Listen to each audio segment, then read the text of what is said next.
Hello everyone. Welcome to our discussion on DNB Theory April papers. And this is the recent paper that was there in April, and we are going to be discussing paper 2. So I have picked up the first three questions of the paper. Now, the reason that we are doing only a few questions at a time is because uh, every question that comes in DNB has multiple sub questions. Okay, so for example, these are the three questions that we will be discussing today, how to write answers on the same. So as you can see, question 1 does not have just one question in it. They have divided it into different parts.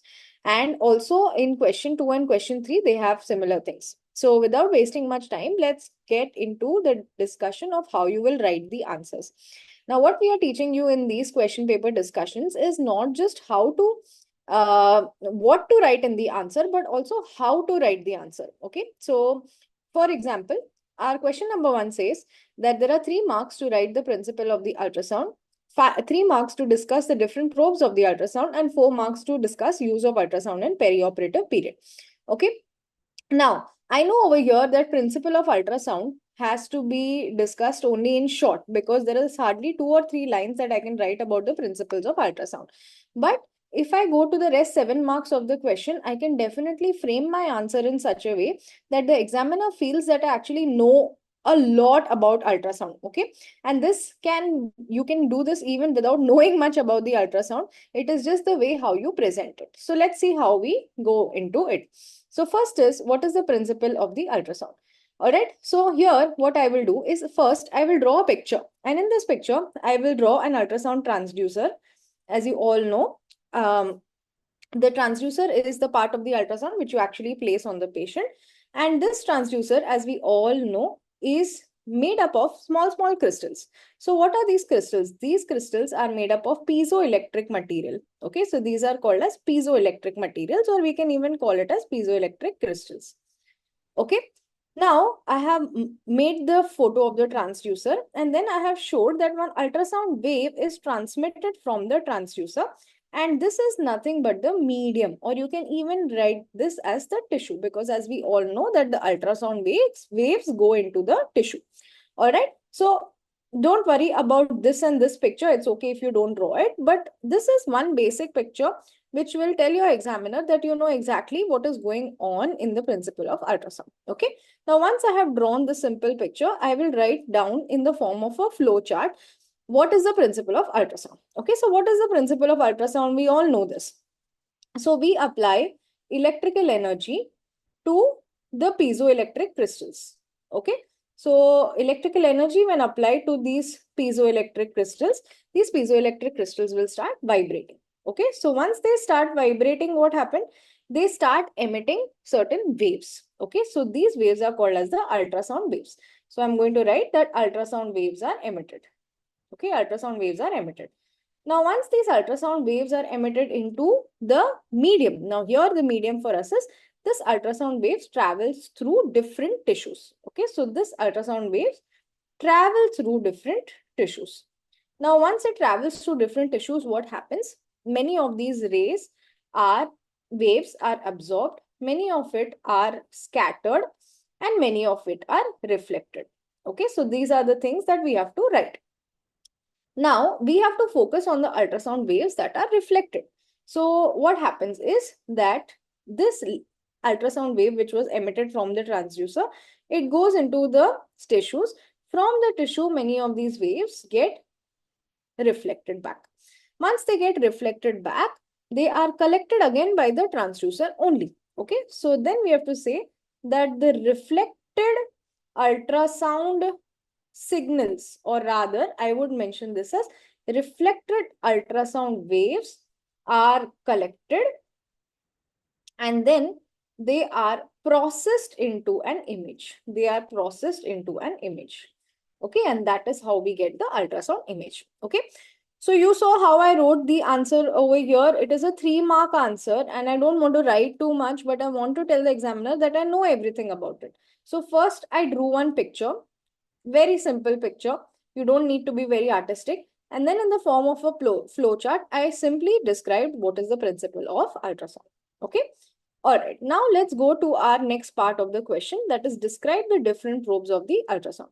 Now, most of you like I can guarantee 90% of the students will write only about the three basic probes. So which are the three basic probes? They will write about the linear probe, that is the vascular probe, the curvilinear probe, and the cardiac probe. But people who have attended this class or have gone through the DNB books that we have given you all should know that there are many different types of probes. Okay, so if you want to get full 3 marks, you should be writing at least about 6 points. And 6 points means 6 different types of probes. Okay, now of course you won't be able to recreate this picture, but you can somehow sort of draw a little bit of it. So the first probe is the linear array probe. Okay, now in every probe, we will write 2 to 3 points about it. First, what is the shape of the probe? Second, what is the frequency of ultrasound waves that are emitted through the probe? And third, what is the applications of the probe? Now, even if you don't know the frequency or you forget it during the exam, write just 2 points. What is the shape of the probe and what are the applications of the probe? Okay, so this is called as the linear array probe or the vascular probe. This is the probe that all of us have used during our residency, and it is a flat rectangular shaped probe, and it is used for superficial imaging. Okay, why superficial imaging? Because it has a high frequency. So its frequency is 7.5 to 20 megahertz.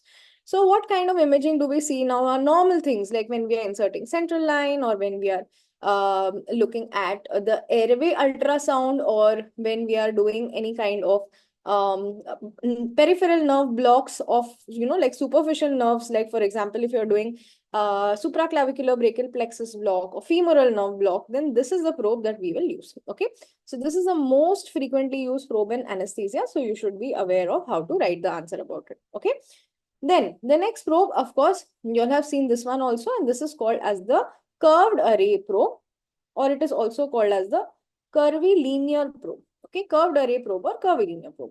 Now we know that this probe, it has a curve like this over here, and it is useful for visualizing deeper structures. How do we visualize deeper structures? Because it has a lower frequency range. Okay, so remember, whenever the ultrasound waves have low frequency waves, they can penetrate deeper into the tissues. However, the type of image that they will give will not be very sharp. Okay, it will be good, but not very sharp. Okay, on the other hand, if you look at your linear array probe, so your linear array probes will actually give you will look only at the superficial structures. They cannot penetrate deep into the tissues. But the good thing about the linear probe is that gives a very sharp, clear image. Okay, so that is the difference between the linear array and the curved array probe. Okay, so now if I say that the curved array probe is useful for looking at deeper structures. So what are the deeper structures I want to look at? So for example, if I want to look at any kind of, I'll tell you in anesthesia, if we want to have a look at the kidney. Okay, many a times people want to look at the kidney, they want to look at the urinary bladder, and they want to see if everything is all right over there. Basically, in more than anesthesia and critical care, this is the place where we will be looking at the we'll be doing a USG KUB. Okay, and that is kidney urinary bladder. Then you can scan the bladder to see if the bladder is full or not. Why is the Foley's not draining? Is the Foley's properly inside the bladder or not? Okay, and the other things that we can have a look at in the kidney, sometimes, like if patient is having low urine output.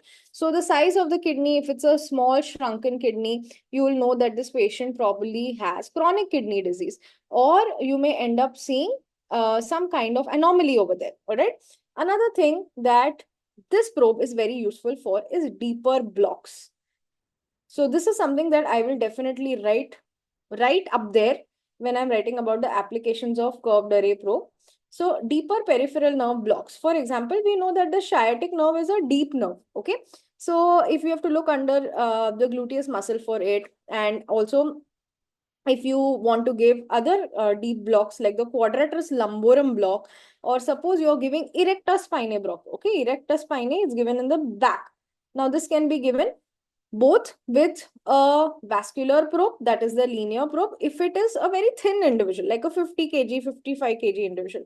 But if you have a big muscular guy, then you will have to use this curvilinear probe in that case. Okay, so these are the common places in deeper peripheral nerve blocks where I will be using a curvilinear probe. Okay, so these are anesthesia applications.